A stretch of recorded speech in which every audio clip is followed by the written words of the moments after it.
Hello, everyone. I'm Billy DiMichele, Senior Vice President of Creative Development at Scholastic, and I'll be your moderator for Teachers Talk Scholastic Listens, a conversation with Scholastic Chairman and CEO Dick Robinson and 8 elementary school teachers. A huge welcome to all the educators who've joined us for today's conversation on this kickoff day to Teacher Appreciation Week. There are truly no words that can describe the year that was. Over the last few months, so many of you have reached out to us and shared your struggles and your worries as you've navigated the complicated and sensitive circumstances in your classrooms and homes. So today, we're listening and hoping you'll share what you've learned this year. And together, we'll address some of the issues impacting you, your students, and your classrooms. We're joined by 4 teacher panelists, and we'll also be hearing from 4 other educators throughout the program. But first, let's meet our panelists. She's a 33-year veteran from Covina, California. Welcome first grade teacher, Kathy Sahagian. A 19-year veteran from the Bronx, New York. Welcome 5th grade teacher, Wandiza Williams. He's dedicated the last 16 years to elementary education. Let's welcome Leo Tabita. And from San Diego, California, we're joined by another first grade teacher, a 15-year veteran. Please welcome Crescia Cabral. Welcome to all of you. We look forward to a robust conversation. And now, it's my great pleasure to introduce the host of today's roundtable discussion, the Chairman and CEO of Scholastic, Dick Robinson. Welcome, Dick.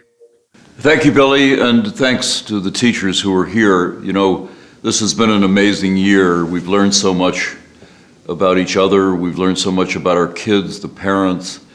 It's been a watershed year in many ways, and I think we've learned things that we're going to keep for the rest of our teaching careers as knowledge that we've gained at this particular time. For Scholastic, you know, we're all about our helping teachers. We are present in many classrooms with our book clubs and magazines and classroom libraries and instructional materials and digital information and a whole bunch of stuff.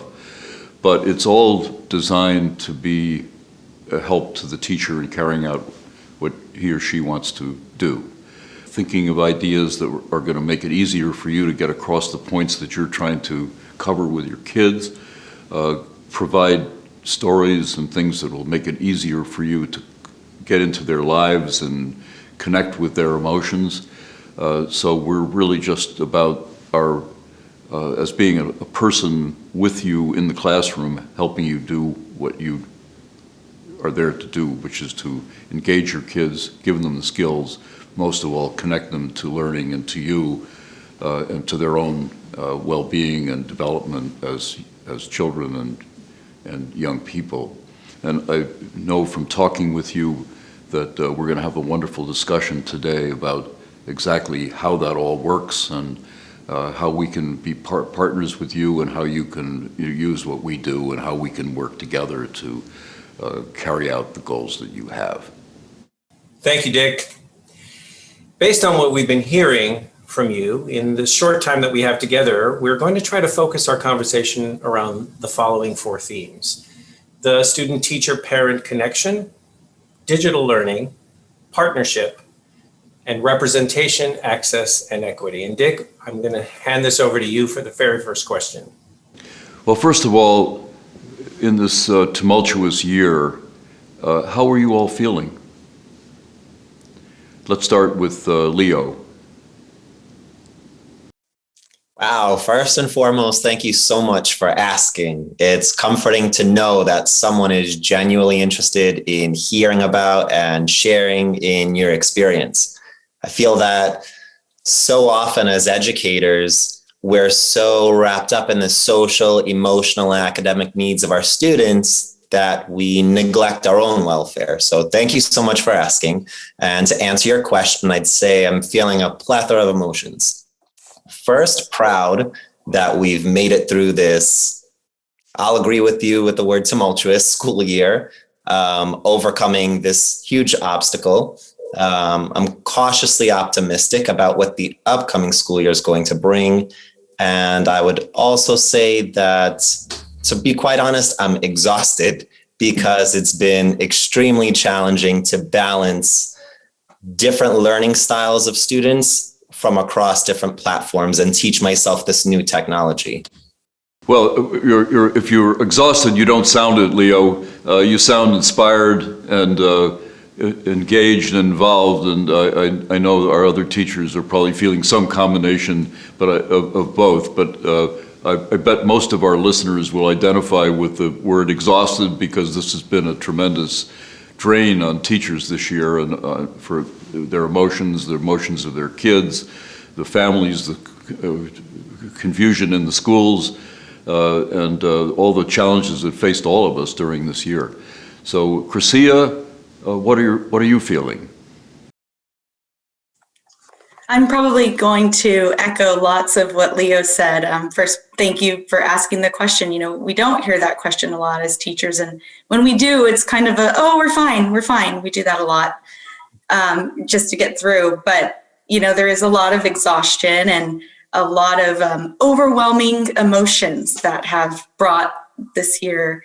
And I feel like with all those things, I feel grateful that I've had this opportunity to work through such a challenging year, and I've learned and I've grown and have really overcome a lot of challenges that I didn't think I'd be able to. So in the end, I'm grateful.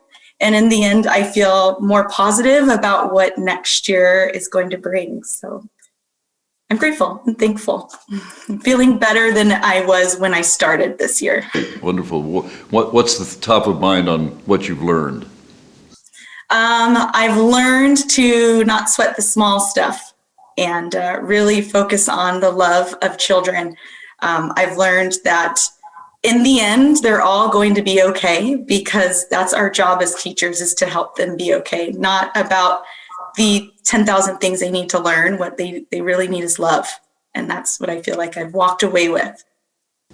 I think a lot of people feel that way. You've just said it so beautifully. I think a lot of people feel that way. Yeah, I think so too. Looking at kids in a different way. And we know how important the connection is between us and them, and how much we're doing for them by acknowledging that connection and who they are. So, Kathy, what are your thoughts at this moment, and what are you feeling? Well, I agree. It's nice to be asked, because we don't think of ourselves as teachers. We're always thinking of others. I also agree with what Leah and Chrisia said. Exhausted, but right now I'm kind of starting to feel a little bit hopeful, because it looks like things are starting to turn around. It looks like, maybe in the fall we might have all of our students back to class. So I'm excited about the potential of what could be in the future. And, just less is more. Don't try to do everything. You're one person, whatever you give to the students, they will be grateful. And even on those really hard days, I always feel that the kids make me feel better, and they give me hope, and they are just so happy to see your face and happy to be reading books and loving things. And I think that has been what's really sustained me and kept me going.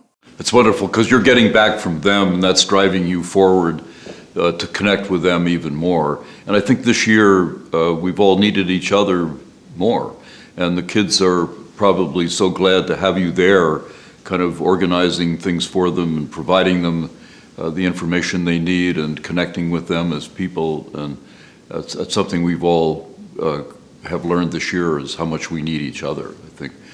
Wandiza, how are you feeling?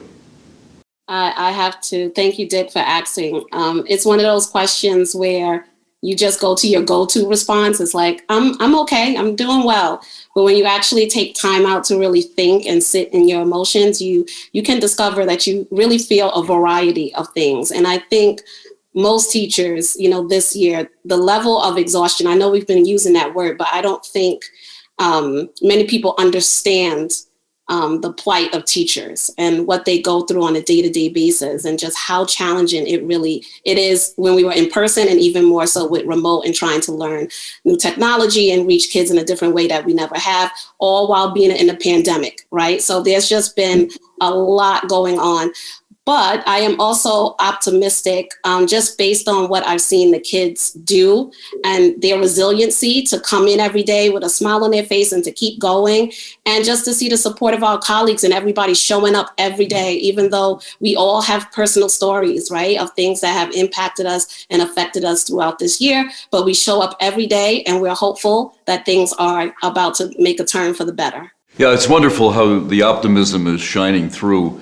And also, I think another common element that I hear from all of you is the kids themselves. We're not trying to cover material, we're trying to reach children because we're in such a difficult time or such an unusual time, a different time for all of us. We're all reaching out to try to learn things about how to function in this current world.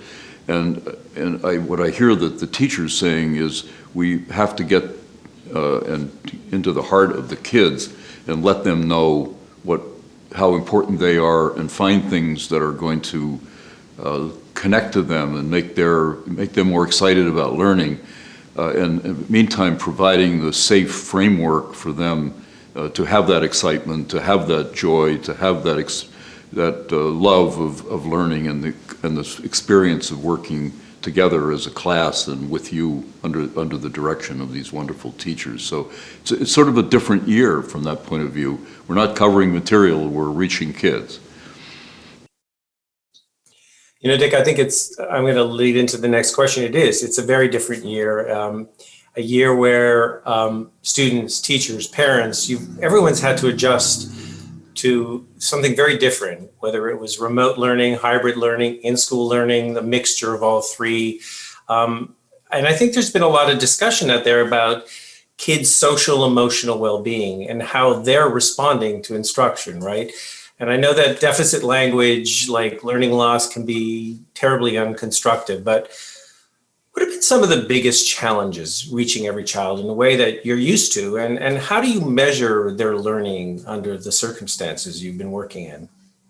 I'm going to start with Chrissy. I'm going to throw that right to you. The biggest challenge this year has been time.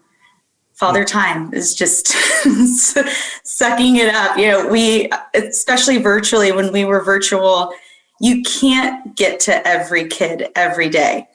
And that's really hard. So you talked about, learning loss. Well, learning loss is only something if you make it something, right? Like we are all about gains.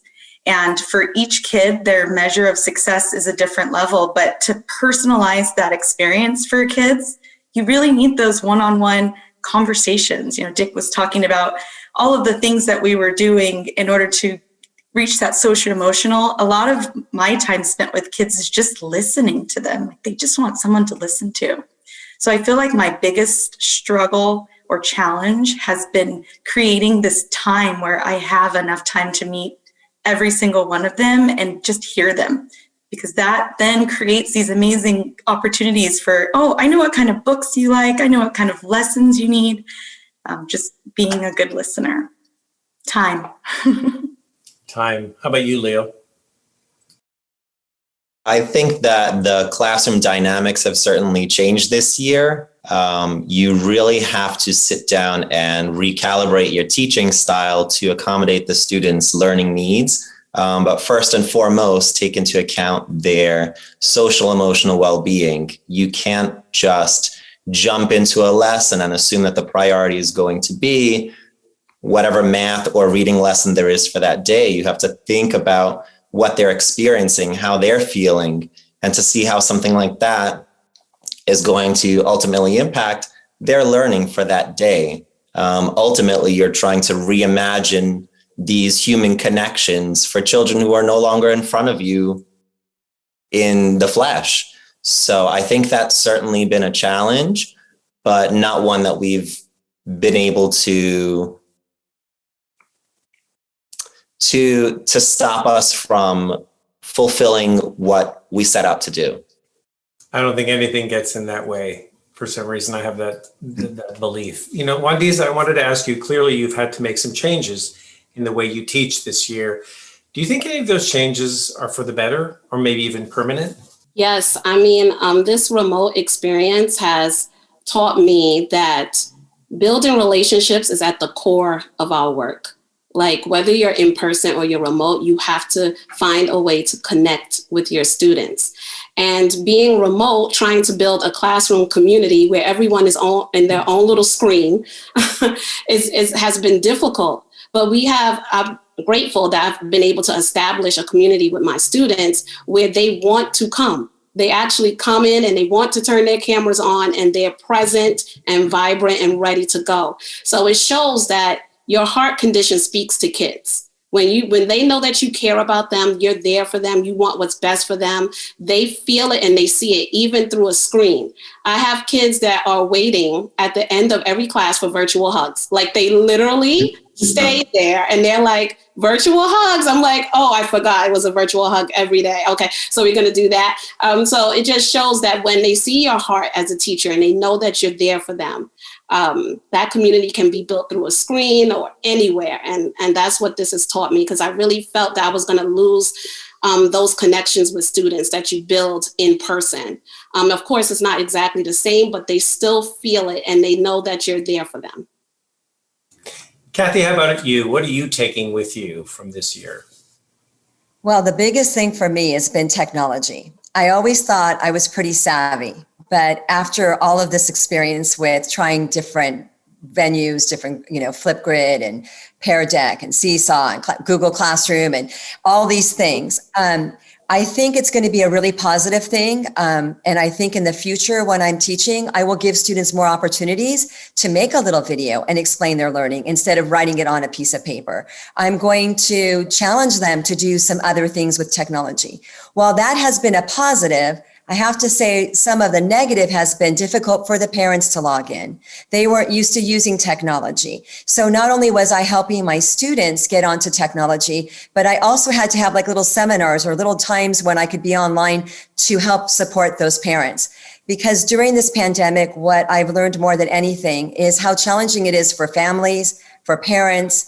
Everyone wants the best for their child and they want to do whatever they can, but not knowing everything about technology has been a challenge, and so being able to support the parents and the students has been a challenge, but the positive has been that I will take that with me, and in the summer when I have time to reflect, I'll be able to go back and decide what things do I want to use again next year. And so out of something so challenging and hard, I think a lot of things have been learned. I love that attitude, but I'm going to stay with you for a second, Kathy, if it's okay, because you brought up the parents. And I'm wondering, has the at-home learning put a strain, or has it improved maybe your relationship with parents and family members? I mean, how do you continue to build these positive connections between home and school that are so crucial? That's so great that you asked that, because one thing that I have really thought a lot about is how I talk to my parents more now than ever.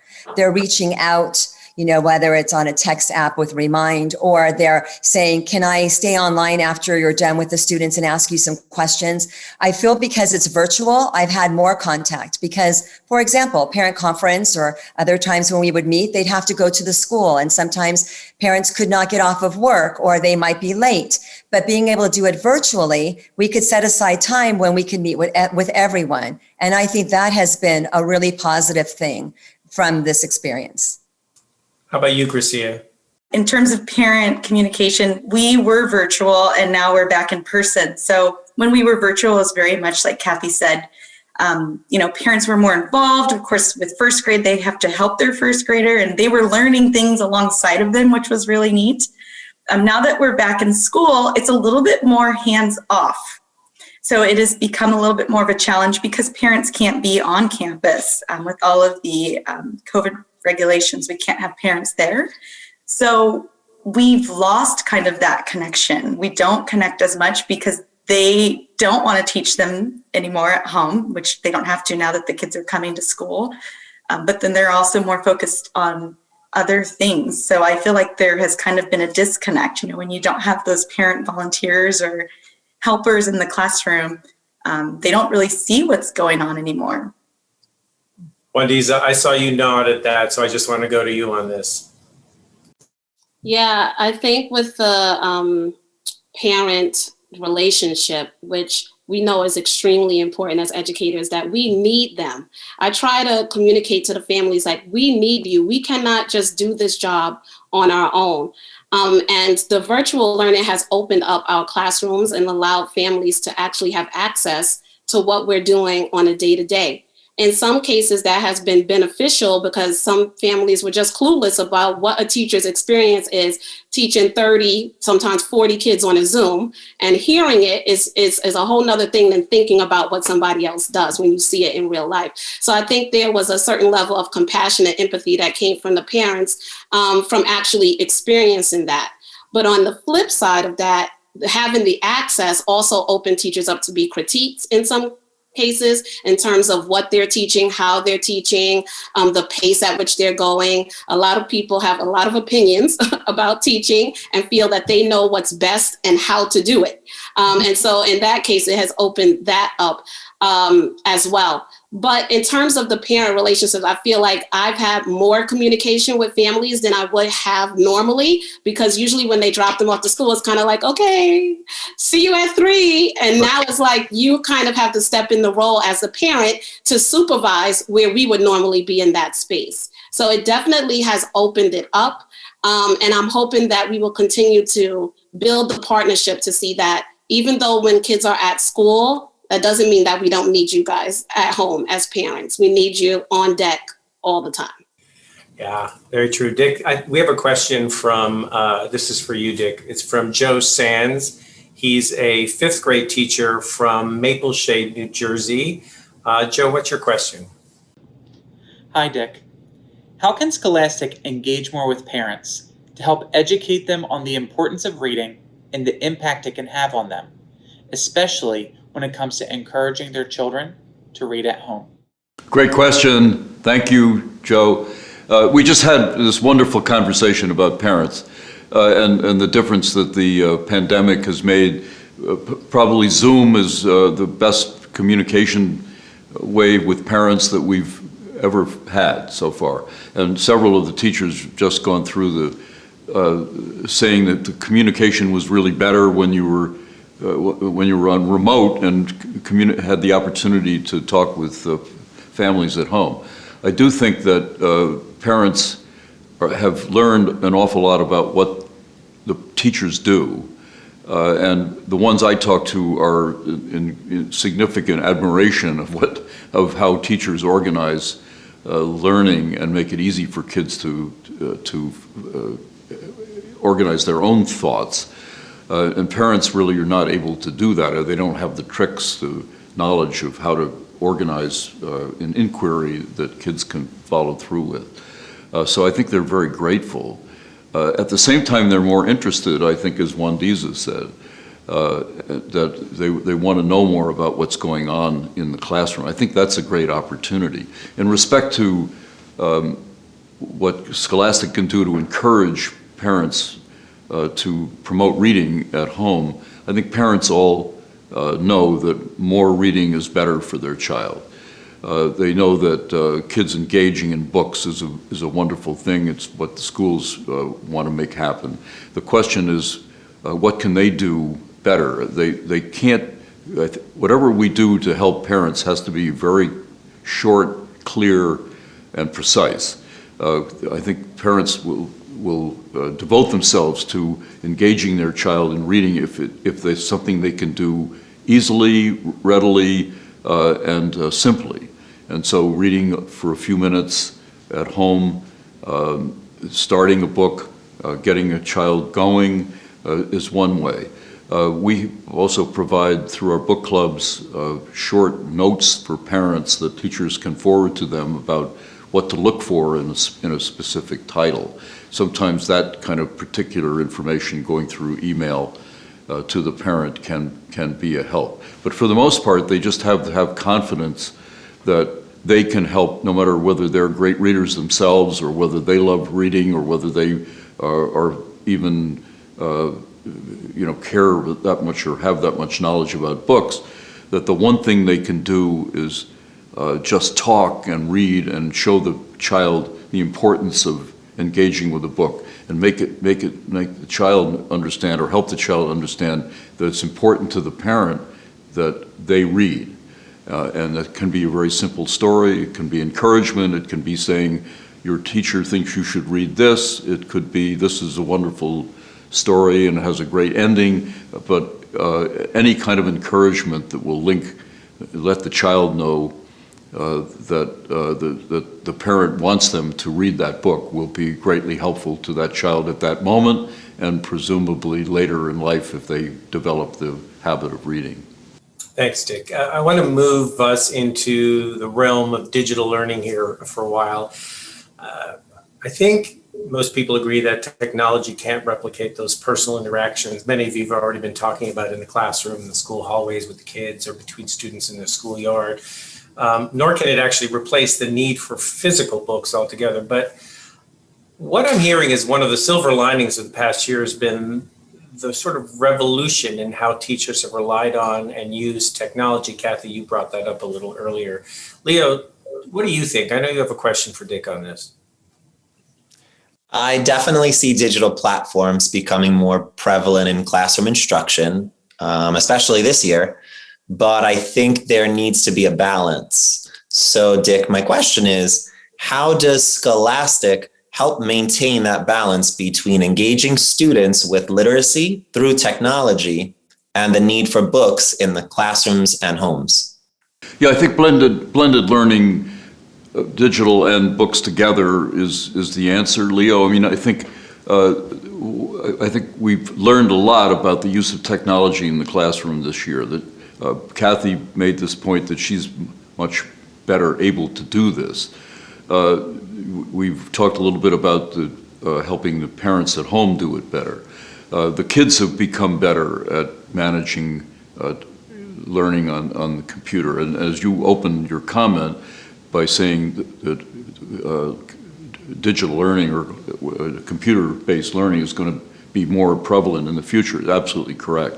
At the same time, the kids can move back and forth between the media. They're finding themselves engaged with computers. They could do foundational skill learning in a more organized way and do it more on their own if they're following a computer program. But at the same time, they're going to be engaged with books, and they have to have something to read. So they're not only getting the skills of reading, but the love of reading through the presence of books. And teachers have become much better at integrating and moving from the computer-based learning to going back to print in the classroom and putting the two things together. So I think the answer really is blended learning. We're getting better at doing that, and it's going to work better, and it's going to be easier for everybody. And kids will move from printed words to words on the screen and ideas that are being presented in both places. And there's a role for the teacher to make that happen, of course. Dick, we have another question on this topic. It's from Katie Fadden. Katie is actually from Chicago, Illinois, and she's a pre-K teacher. Katie? Hi. Dick, obviously we want an equitable digital learning experience for all students. And I know Scholastic can't do that alone, but how can schools, communities, tech companies, and publishers like Scholastic work together to continue to move the needle? Well, this is a deep-rooted issue, right? Because of the inequitable distribution of computers in our society.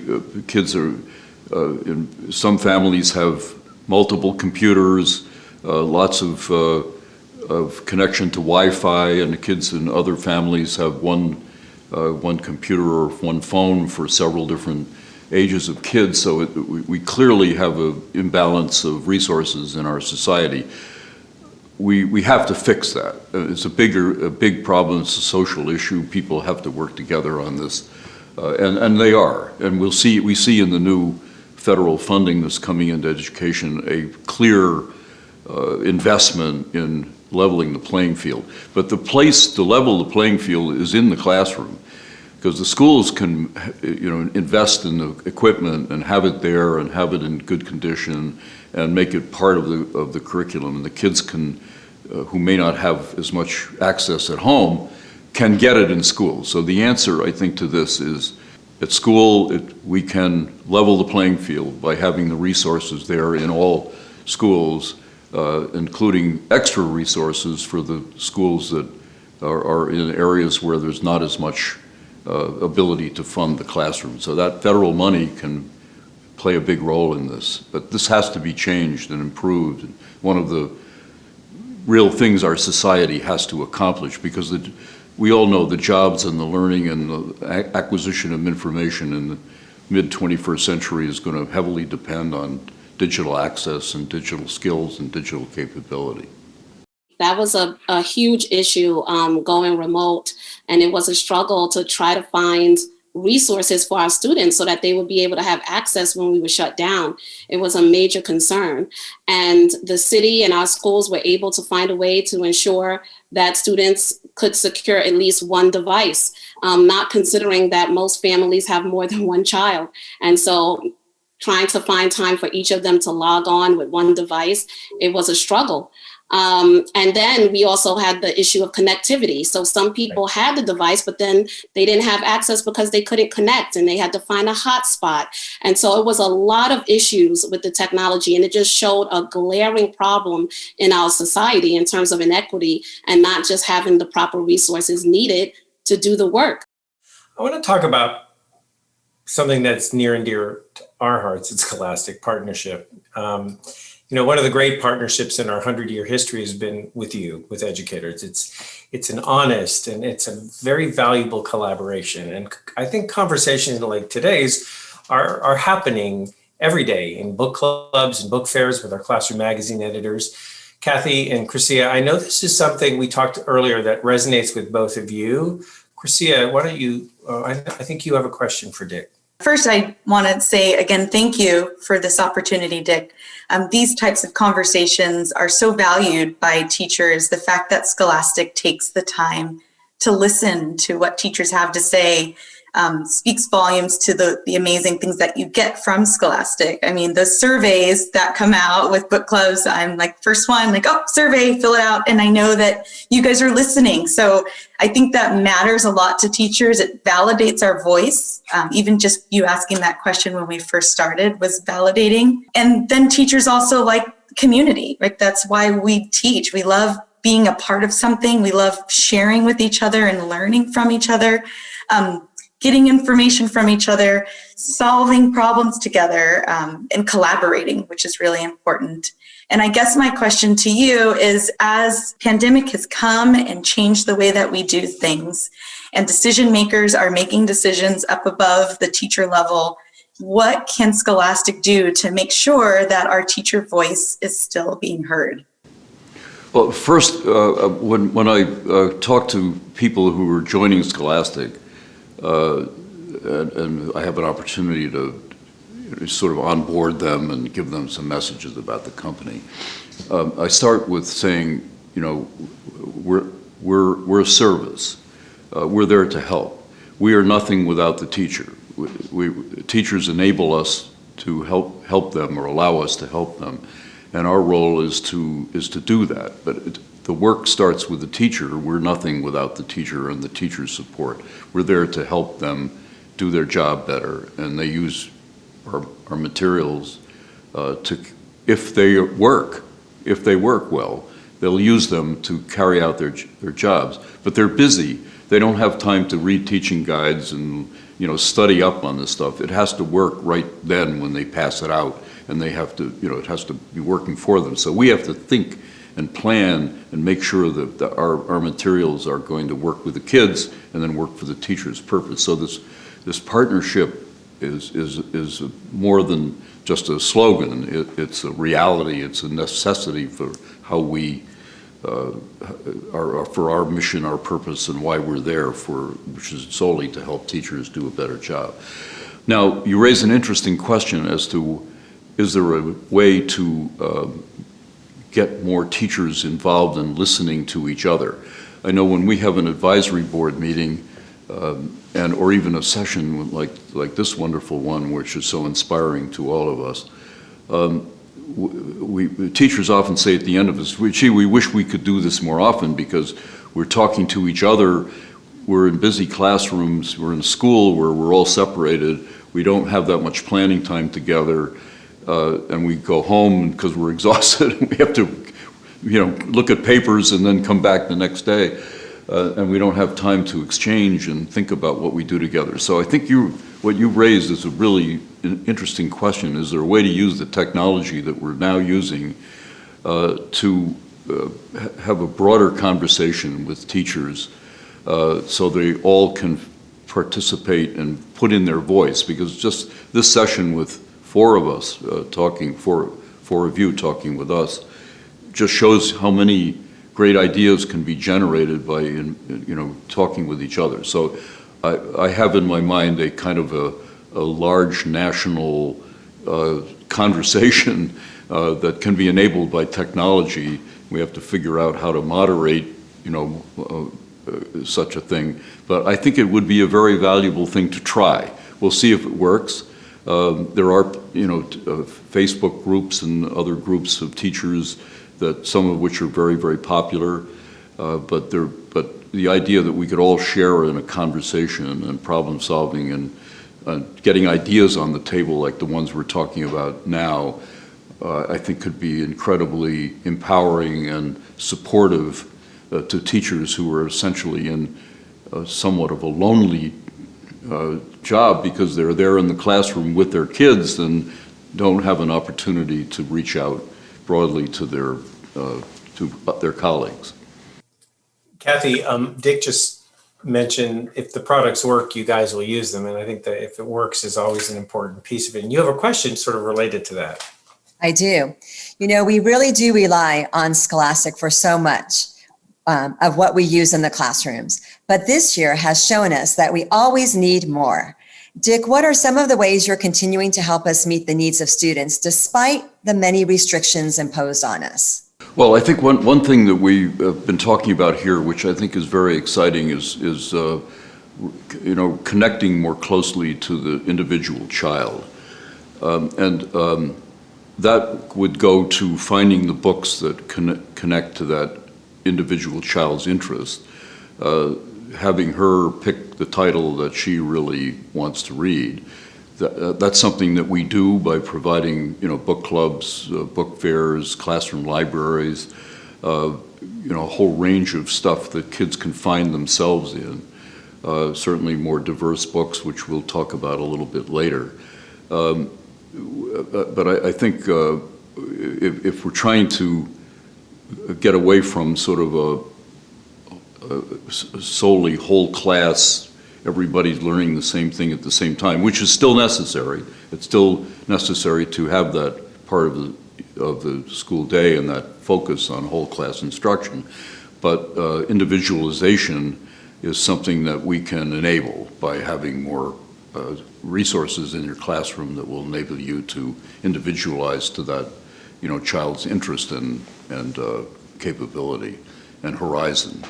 I want to actually bring it back for a moment to you, Christia, because you've talked a lot about the individual child and your experience. And can you just hone back in on that for us for a minute? I just have learned so much about what matters most. And it is that whole child. I valued the little celebrations where at one point, there's this expectation every first grader needs to be reading at blah, blah, blah level. And to experience this pandemic and to know like my kids finished school virtually, they started school virtually, and they're now back in person, but everyone is growing at a different rate. And so I have just created mini celebrations of their growth. And that is the most important thing. It's that look on their face of not knowing how to read to knowing how to read. It's having, these worksheets that we do in the mornings as the kids come in, because they all come in at different times. And it's just a read the word, and then you find a search and find is, I guess, what it's called. And, just recently I had one of my little girls who's just growing just at her own pace. And she was doing her search and find, and she's like, this is so much more fun now that I can read. And you're like, yes. So it's those moments of you have been coming every day, trying your very best. And as we're Zooming, again, like I mentioned, not enough time in the day to sit with her, but for her to finally get it and like to finally enjoy that search and find, that is the small successes. That's a huge success. That's not a small success. That's a huge success. Good point. Show of hands. How many of you guys have had that experience that Chrissy has just had with your? I mean, it's just, I can't even imagine. I mean, I'm jealous. I wish I was there for that. That's It's great. kind of like the worth more than money moment, right? As a teacher, because you're like, and this is why I do this. I want to move us into a topic that's been on, well, everybody's minds as of late. This is a time when conversations around representation and access unquestionably need to be happening, right? This pandemic, the social injustices we've all witnessed, they've underscored the inequities facing us as a society, but also much more in the classroom, that need for diverse books and resources in our schools. So I want to lead off this section. We have a question, Dick, for you from Helen Mui. She's a first grade teacher from Roland, California. Helen, hey, what's your question for Dick? Hello, Dick. What is Scholastic doing to ensure that the books you publish help represent all students and help them reflect on their world and their culture? Well, for many years, we've been aware that there are many different kinds of kids in classrooms. From the time I taught before most of you were born, to this day when half of the kids in this country, or slightly more, are kids of color or diverse backgrounds and languages. So that our classrooms are very different, but that drive has always been there to find the book that will relate to that child's life. And that has always meant finding diverse titles that reflect the experience of the child and the background of the child. And that's been something that we have specialized in for a very long time. Right now, we just have a plethora of wonderful things going on. We've got Rising Voices, which is a library of stories about boys that from African American Latino backgrounds, wonderful quality literature from all over different sources, but packaged as a special library called Rising Voices, which we make available to elementary schools. It's very popular right now for summer reading as the kids go home. We have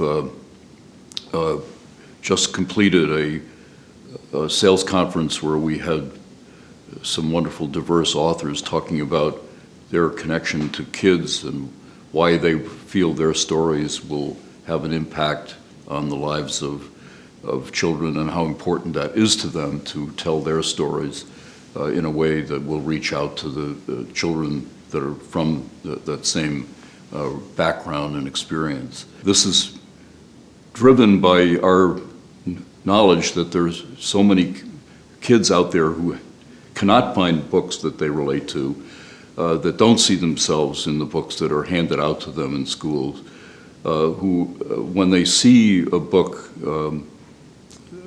that connects to them, changes their whole feeling about reading, and they become, thirsty to go forward and find other stories like the one that made them feel that they were represented in a book. It's not just a cliche. It's not just something we say, well, we've got more diverse titles. It's finding that book that has a quality of experience that reminds that child of who he or she is, and then propels them onto wanting to read more and find more about themselves. Yes, Dick, there's no question that there is a demand now for diverse books, especially as our perspectives begin to broaden about what diversity actually means and what it includes. How do we get more direct access and exposure to diverse books for teachers and kids alike? Well, obviously through our book clubs and book fairs, we make these, we search them out, we find them and we make them available. We bring them into the classroom and kids can find them and buy them if they have the money. If they don't have the money, the schools will acquire these books and put them in classroom libraries that are available to young people. I do think it's important to, one of the things that we do well is outreach into the classroom and be present in the lives of teachers and kids. So through our magazines, which are both print and digital, through our book clubs, which are in so many classrooms, and through our fairs, which bring books into the schools that kids may not have seen before, we have that outreach capability. But it's now extended by putting them on social media, by making them available through digital formats. We have videos of all these wonderful authors that are available free to teachers to just find them on looking on scholastic.com. So it's really about getting the word out, and that's something that that's who we are. That's what a publisher is supposed to make public, get it out there, and that's what we do. We reach everybody in the school through the schools, and that's where kids can be found. They all have to go every day where they used to until virtual came, but they all have to either go there either virtually or in person, and so through the classrooms, that's how the information can reach them. Kathy and Leah, just on this topic, I just want to turn to you for a second and ask: in your classroom libraries, are you seeing that your students are getting access to the kinds of books that we're talking about, or books that they see themselves in? Kathy? Yes, and I'm making a really big conscious effort, and I appreciate Scholastic really working in this area. That has been a big push for me recently in the last few years, actually. I know it's going to take time to develop it, but I know that every student being represented or seeing themselves in a book is the most powerful way, because what one child likes, what one book works with one child may not be the same for another. And so when you find what their interests are, you find what, when you know their background and you know their life story, you can really match a book with a child. And that can make all the difference in the world. I think back when I was a student, I don't ever really remember being represented in most books that I read, and I looked for it. I remember one time in a classroom when, my nationality was mentioned. Other than that, I was never represented. And so I think about that all the time when I'm working in my library, when I'm adding books. Now more than ever, that's what I'm looking for. I agree 100%. I think that the idea of personalizing a child's learning experience through the selections that they have in a library is crucial to fostering a love of learning. Lifelong love of learning, I should say. Just as an example, I have a student who was brand new to the country, and she didn't speak any English coming into my classroom, was extremely shy about participating in class discussions. And I would like to say around November, we had picked up a text entitled Waiting for the Biblioburro, which includes some vocabulary in Spanish. And as soon as she heard those words, biblioteca, burro, she immediately identified with the character in the text, and her eyes lit up. And from that point forward, she wanted to participate in class discussions. She felt like she was a part of the classroom. And it was just an amazing thing to see, because prior to that, she felt like an outsider. And that's not something that you can really overcome as an educator in order to allow students to reach their full potential. So I completely agree that personalizing classroom libraries is extremely vital to student achievement. That's a great story, Leo. And I think one of the things we talk about this a lot, is that providing great stories, whether it's fiction or nonfiction, and information has always been also how we help children contextualize their feelings, right? Especially around some of the most challenging issues. And gosh, there have been a lot of them this year. Janice Collins is an early childhood director in Brooklyn, New York. And I know, Janice, you have a question about this. There's definitely a lot to process here. I personally have been using books like Junie B. Jones and Elephant and Piggy to read aloud to my kiddos. I'd love to hear from other teachers and from you, Dick, if you have any suggestions for other books or information that I could use in my classroom. Thanks, Janice. That was a great question.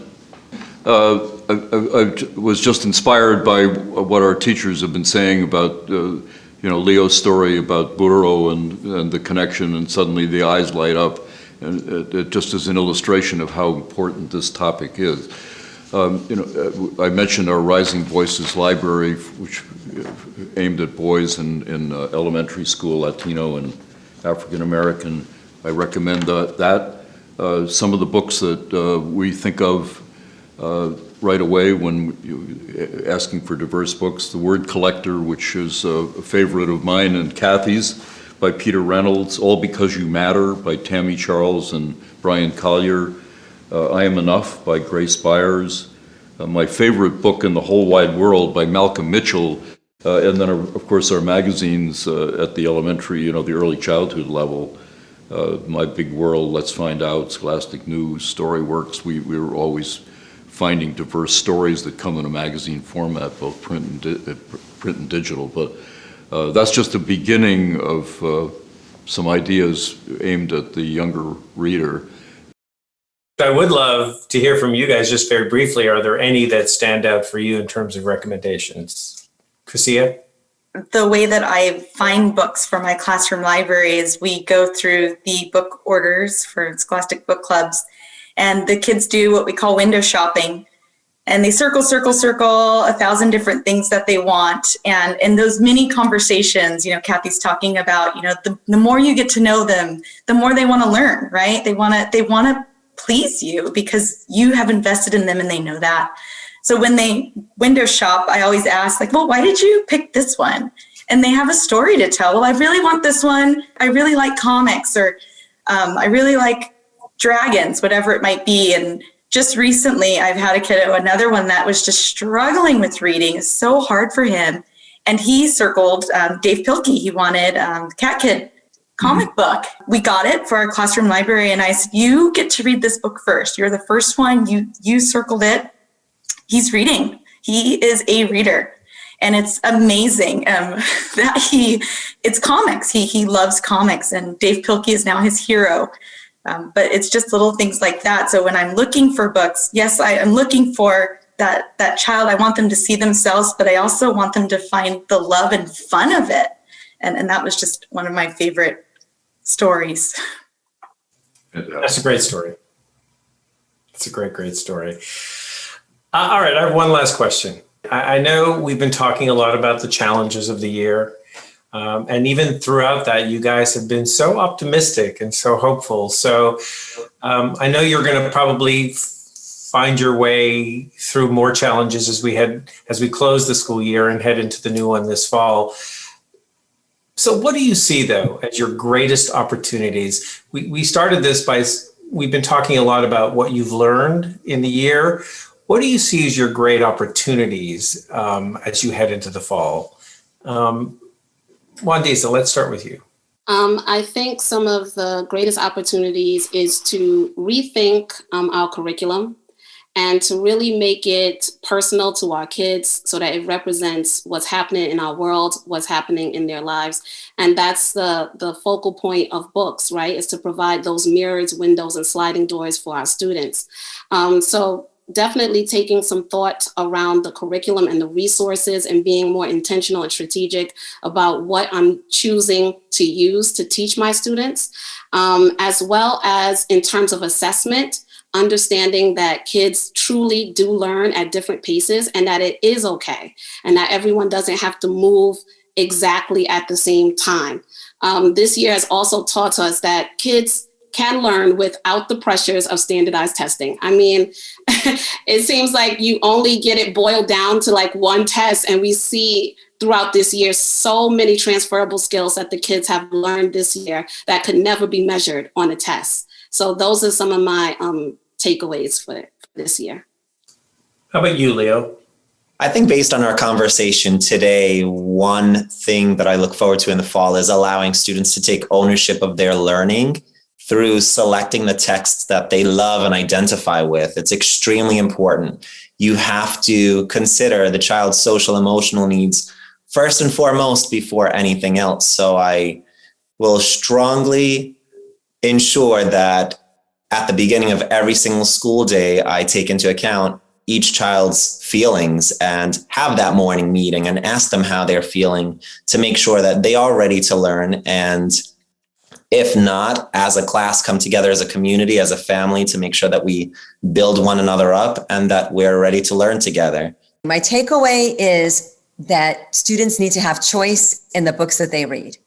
And because this year we haven't had an opportunity to give them a classroom library to go in there and choose the books that they want to read. So I know now more than ever that choice is going to be really important. And I also think too, my takeaway will be to be able to keep those conversations going with parents and family members, and to really foster that community and work with parents and giving them support too, to make sure that they can help their students learn. And also, I think my big takeaway for the whole year will be in the summertime, when I have a time to relax and take it all in and get away from this from a little bit, to reflect on what was really positive, what was really good. I know I'll continue to work with other colleagues. I'll continue to go to webinars. I'll continue to learn and grow. And so that's probably going to be my big takeaway, is to be able to really reflect. My biggest takeaway is asking why. And that goes for everything that we do as teachers, as educators, really. Well, why are we doing this? What is it for?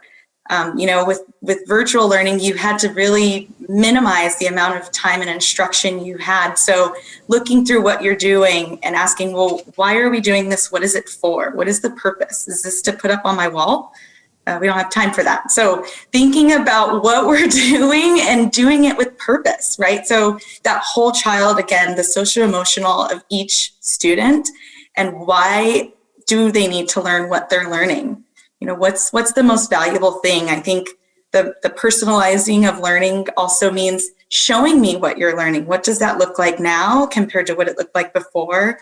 I think that's shifted quite a bit. And really helping parents to understand that their kids are going to be okay, that even though they're not here, it's okay. You still love them, and they're going to grow. And when the time is right, they'll make that jump.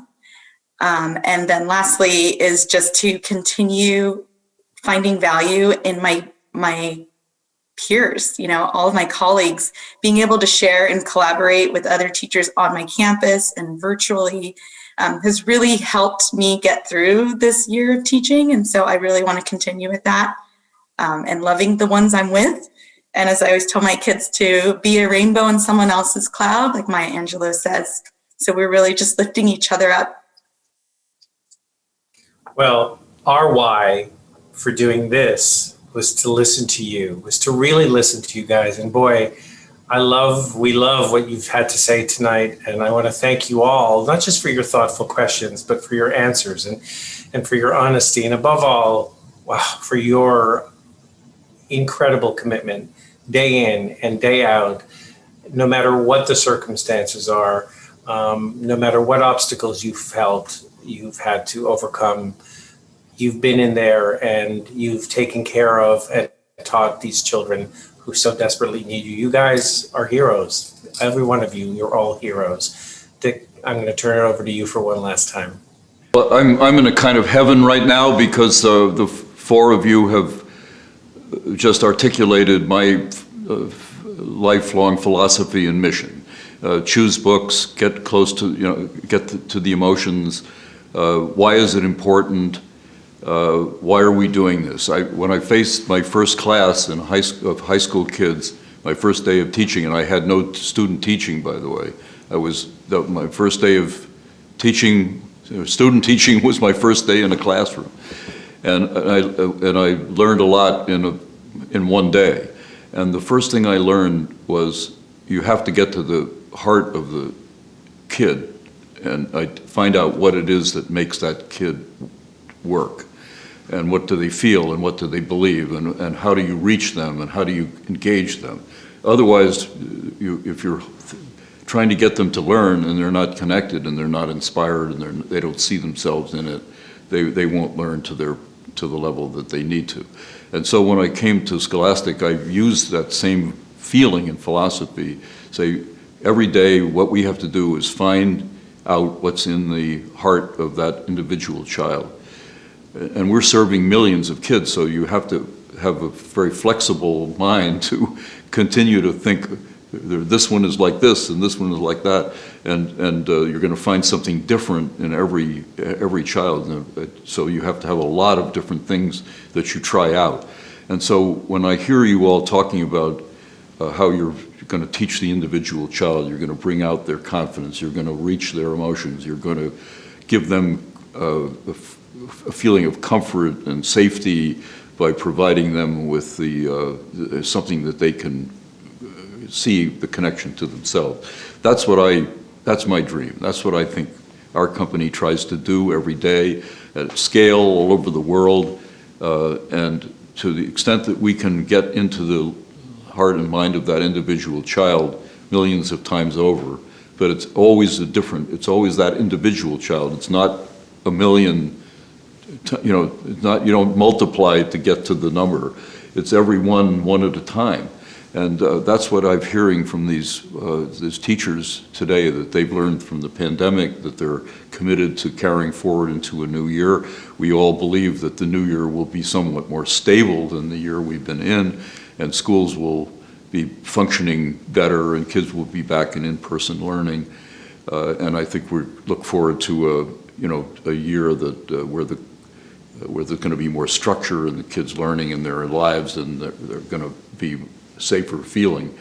But we've learned so much, but if it's brought us to a feeling of individualizing learning, and what Leo was saying, I think that's going to make a huge difference. We still have to measure, we still have to have tests, even though Wandiza, I think, is right that they learn so much more that are not on the test.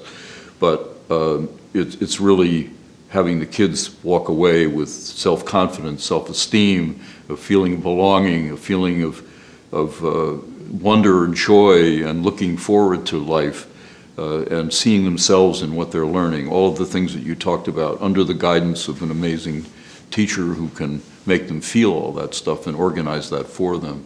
And the parents too, who can have a window on this and understand, the value that you're bringing to their child and how they can help make that child feel even more excited about the journey they're on. So for me, this has been an amazing time to talk with you and hear all the things that you've learned.